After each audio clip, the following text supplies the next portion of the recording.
এক সপ্তাহের মধ্যে আমার এই মন্ত্র, আমার এই তপস্যা সাধনা যদি তোকে ফেরাতে না পারে, তবে তবে তুই আমার কাছে আর আসিস না। কি হলো জানেন? 5 দিনের মাথায় এই গুরু শক্তি, মন্ত্র শক্তি, শ্রী গুরুর আশীর্বাদ এমন করলো, এসে হাড়ি কুড়ি আমিষপত্র ফেলে দিয়ে বাজার থেকে ছোট হাড়ি নিয়ে আলু সিদ্ধ করে তিলক নিয়ে নগরে কীর্তন করতে শুরু করে দিল 5 দিনের মাথায়। 5 দিনের মাথায়। ভালো শুধু আপনি ভগবানকে বাসেন না, ভগবানও আপনাকে ভালোবাসে। যদি বলি ভক্ত শুধু ভগবানকে খুঁজে বেড়ায় না, ভগবানও ভক্তকে খুঁজে বেড়ায়। এটা খুব মার্মিক কথা। আমরা ভগবানকে খুঁজতে বৈকুণ্ঠে যাইনি, আমরা ভগবানকে অন্বেষণ করতে গোলকে যাইনি, ভগবানই নেমে এসেছেন, এসে জীবের দুয়ারে দুয়ারে ডাকছেন, জীব জাগো। সকল ভক্ত চরণে নিবেদন জানাই, ভিডিওটি স্কিপ না করে সম্পূর্ণ দেখতে থাকেন, অবশ্যই ভালো লাগবে। আর অনুরোধ জানাচ্ছি সকল ভক্ত চরণে, যদি ভিডিওটি ভালো লাগে অবশ্যই দয়া করে চ্যানেলটিকে সাবস্ক্রাইব করবেন। জয় শ্রী রাধে। ভৃগু পরীক্ষা করতে গেল কার কাছে? মুনি ঋষিরা বসেছিলেন যে উপাস্য তত্ত্বকে কার উপাসনা করব। ব্রহ্মার পুত্র মানস পুত্র ভৃগু এসে বললেন, আমাকে কিছুটা সময় দিন, আমি জানাচ্ছি কার উপাসনা করতে হবে। ব্রহ্মার কাছে গিয়ে পিতাকে প্রণাম করলেন না। ব্রহ্মা বলছেন, পুত্র হয়ে ব্রহ্মালোকে এসে আমাকে সম্মান করলি না, যা বেরিয়ে যা, তিরস্কার করে বের করে দিলেন। ভগবান শিব যেই আলিঙ্গন করতে আসছে, তুমিও শঙ্কাসনের উপাসক গুরু ভাই, এসো গলে লাগিয়ে নে, বলেই ছুঁয়ো না, ছুঁয়ে না। চিতাভস্য মাখা হাড় মালা তোমার গলে, শিব নিন্দা করতে শুরু করলো, শিব ত্রিশূল তুলল। ভৃগু চিন্তা করলেন, এমন এক জায়গায় যাচ্ছে, এই জায়গায় প্রণাম তো করবো না, গালিও দেবে না, এর থেকে বড় কিছু করব। এ দেখুন ভক্তি কাকে বলে, সিদ্ধান্ত কাকে বলে। এবার নারায়ণের কাছে যাচ্ছে, ব্রহ্মাকে প্রণাম করলেন না, রুষ্ট হলেন। ভগবান শিবকে একটু নিন্দা করলেন, হাড়, চিতাভস্য মাখা, গলায় সাপ, তাতে তিনি ত্রিশূল তুললেন। এবার যে জায়গায় যাচ্ছেন শ্রীমান নারায়ণের কাছে বৈকুণ্ঠে, বললেন এইখানে কি পরীক্ষা করতে হবে ওটা ভৃগু জানে, তত্ত্বজ্ঞ ভৃত। ভৃগু ঘুমান্ত লক্ষ্মী দেবীর কোলে আর ঘুমান্ত নারায়ণের বুকে জোরে গিয়ে স্বঘাতে একটা লাথি মেরে দিলেন। আচ্ছা, এই লাথিটা শিবের মুখে যদি বাঁধতেন বা ব্রহ্মার বুকে, উনি জানতেন এখানে মারলে আমাকে ভস্মই করে দেবে ভগবান শিব। উনি জানতেন এইখানে লাথিটা মারলে শিব আমাকে ভস্ম করে দেবে। ঘুমন্ত ভগবানের বুকেই লাথি মেরে দিল। এই দেখো সৎসঙ্গ কাকে বলে, বুকে লাথি মেরে দিলেন ভৃগু। শ্রীমান নারায়ণ উঠে হাত জোড় করেছে। শিবের কাছে কিন্তু এটা মানাতো না, কোন জায়গায় কি করতে হবে এটাও জানা চাই। ভগবান শিবকে এটা করলে উনি ভস্ম করেই দিতেন। ভগবান নারায়ণ উঠে শুধু একটা কথা বলেছিলেন, আমি অপরাধী, তোমাকে অভ্যর্থনা করতে পারিনি। আমার বুক পাষাণের থেকে কঠিন, তোমার চরণ ফুলের মতো কমল, ব্যথা লেগেছে। ভৃগুর আর শব্দ নাই, চোখ দিয়ে দরদর করে প্রেমশ্রু বইছে। একটাই কেবল শব্দ, একটাই কেবল শব্দ, ভৃগু আমার বুক পাষাণের থেকে কঠিন, তোমার চরণ কুসুমের থেকে কমল। এই একটাই কথাই ভৃগু কান্না শুরু করে দিল। এই না হলে তুমি ভগবান, এই না হলে তুমি উপাস্য তত্ত্ব। এখন এইগুলি কি শুধু আমরা শুনবো? এই ব্যবহার আমাদের জীবনে আসবে না। যদি না আসে তবে জানলে রোগের গায়ে হাত পড়েনি, শ্রবণ সার্থক হয়নি। দেখুন সাধুমুখে হরি কথা এখানে বলে, তুমি চিন্তা চেতনা দিয়ে শুনেছো, শ্রদ্ধার সহিত শুনেছো। শ্রদ্ধা না থাকলে না এই পথে এসে কেউ কিছু পাবে না। দরকার শ্রদ্ধা। এটা গীতার মহাবাণীতে বারবার বলা হচ্ছে, শ্রদ্ধাবান লভিত জ্ঞানাম তৎপরে সংযতেন্দ্রিয় জ্ঞানাং লব্ধা পরাং শান্তি অচিরে না অধিগচ্ছতি। তুমি অচিরেই যদি পরম শান্তি পেতে চাও, তোমার মূল বস্তু হলো শ্রদ্ধা। শ্রদ্ধার দৃষ্টান্ত এসেছে, শ্রদ্ধার দৃষ্টান্তটা শুনুন। এক মহাত্মা ভারতের এক প্রত্যন্ত অঞ্চলে ভাগবত প্রবচন করতে গেছেন।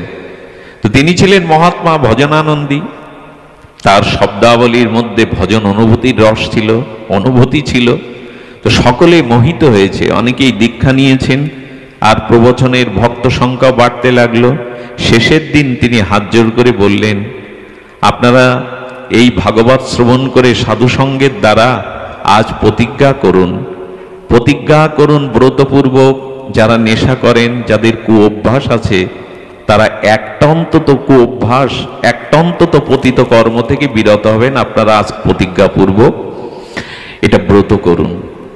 তার প্রবচনে, তার সঙ্গ মহিমায়, তার অনুভূতির দ্বারা হৃদয় বিগলিত হয়ে বহু মানুষ প্রতিজ্ঞা করলো, পর স্ত্রীর প্রতি আর আমি আসক্তি রাখবো না, কি আমি নেশা ছেড়ে দেব, তাস পিটাবো না। এক একজন এক একটা করল। যাদের বলল, যারা ভগবানের নাম শুরু করেননি, তারা প্রতিজ্ঞাপূর্বক ব্রত বলুন যে 8 মালা আপনারা 16 মালা জপ করবেন। অনেকেই করলো, কিন্তু ওই গ্রামের সব থেকে যে ধনী সে আসেনি।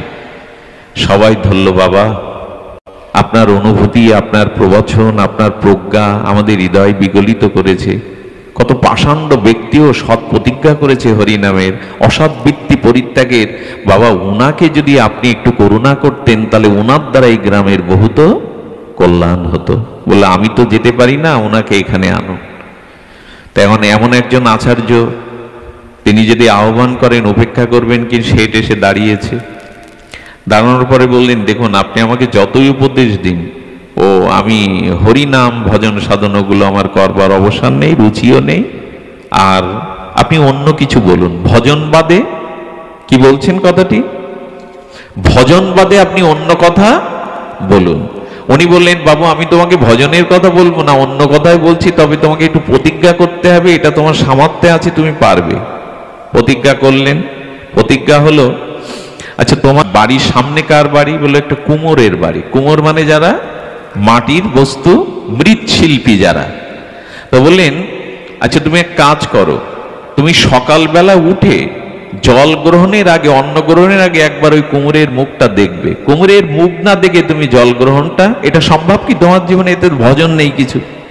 বললেন, হ্যাঁ এটা বলতে পারেন, কারণ ও ডাকলেই তো আমার সামনে আসবে, ওর মুখ দেখে না হয় 1 গ্লাস জল খাবো। দীর্ঘ 10 বছর এই অভ্যাসটাও রেখেছে। 10 বছর পরে কাছে না থাকলে ওকে ডেকে আনে।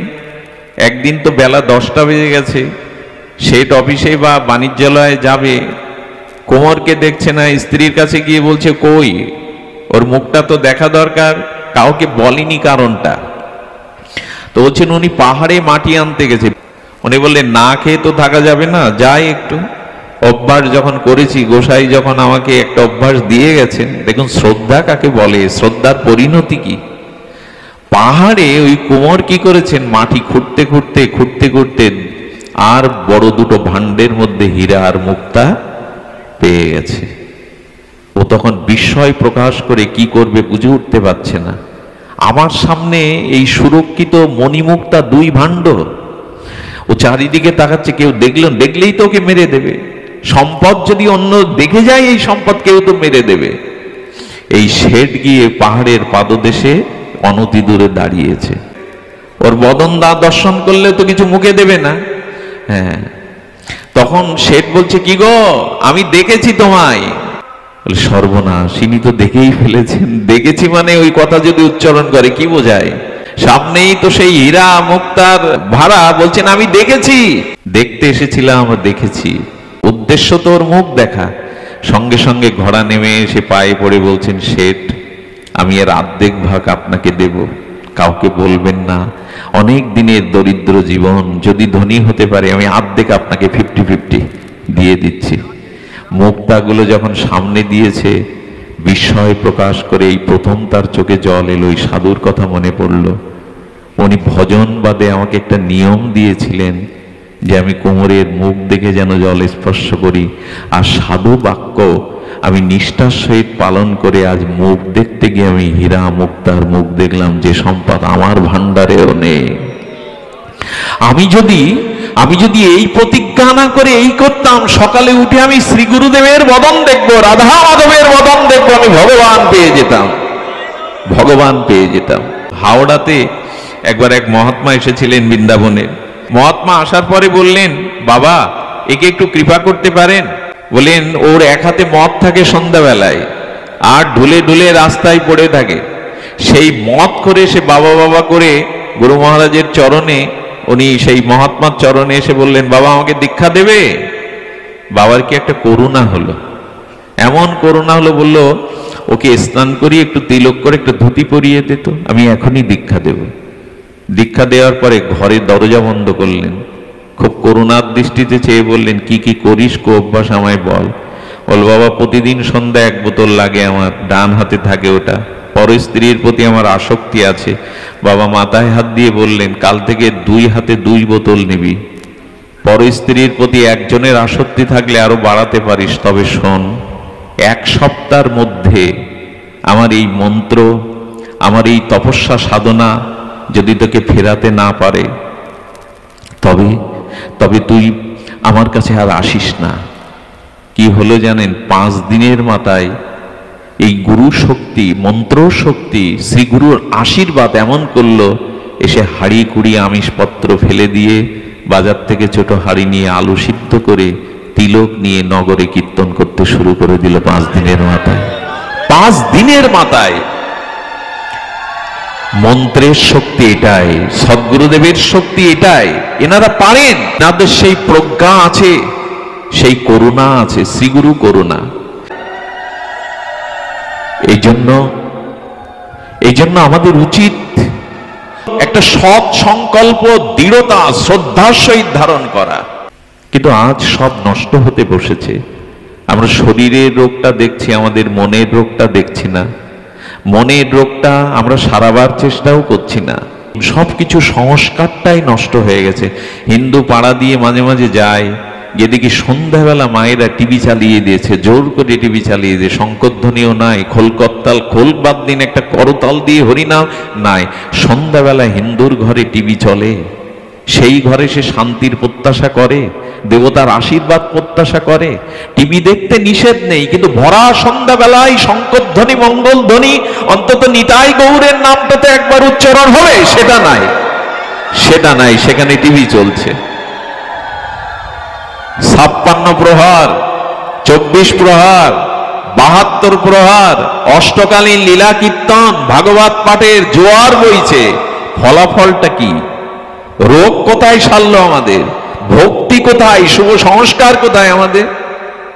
এই জন্য শাস্ত্র বারবার সাবধান করেছেন, শাস্ত্র বারবার বলেছেন যে না, সাধু সঙ্গ করে রোগ নির্ণয় করো। কি তোমার রোগ, কি তোমার কুসংস্কার? অনাদিকালের এই কুসংস্কার থেকে আমাদের মুক্তির জন্য প্রয়োজন যেটা, সেই প্রয়োজন তত্ত্বই আমরা সামান্য একটু আস্বাদন করব। বিশ্ববন্দিত পাবন পদরেণু, দৈন্যের মূর্তিমন্ত বিগ্রহ, কেশিঘাট উপকণ্ঠে আমাদের প্রাতঃস্মরণীয় বন্দনীয় চরণ ছিল মুরারি মোহন দাস বাবাজি মহারাজ। এই বিশ্ববরেণ্য, বিশ্বপতিত পাবন উদ্ধারণ উনি বারবার বলতেন, হাতে পাথর রেখে কি করবে? হাতে যে রেখা আছে, গ্রহদোষ আছে, হাততালি দিয়ে নাম করলে ওই রেখাই বদলে যাবে, সমস্ত অমঙ্গল দূর হয়ে যাবে। হাততালি দিয়ে হরি নাম করো, হাততালি দিয়ে হরি নাম করো, নিতাই চাঁদের নাম করো, গৌর বলো, বারবার বলতেন। আর যাকে খুব ভালোবাসতেন একটু আড়ালে নিয়ে বলতেন, কারো মনে আঘাত দেবে না, অন্যের সেবা নেওয়ার থেকে অন্যের সেবা বেশি করে করবে। এই মহামন্ত্রগুলো দিয়ে গেছেন ভক্তদের মধ্যে। তা আজ আমরা শ্রী গুরু বাক্যের সংস্কারে, ভাগবত সংস্কারে আমরা অনুকরণ প্রিয় হয়ে গেছি এই জগতের সংস্কারের দ্বারা। এই জন্য আমাদের উচিত হলো শুদ্ধ, ওই যে বললাম আধারের সাথে যুদ্ধ করে আপনি পারবেন না। যদি যুদ্ধই করতে হয়, ওখানে আলো জ্বালান, ওইখানে আলো জ্বালাবার সাথে সাথে আর আমাদের কি হবে? আলো যেই জ্বালবেন, আলো জ্বালাবার সাথে সাথে অন্ধকার দূর হবে। এটা একমাত্র শ্রী গুরু মহারাজই পারে, শ্রী গুরু করুণাই পারে আমাদেরকে এই স্থান থেকে উত্তরণ করতে, এই সংস্কার থেকে উত্তরণ করতে।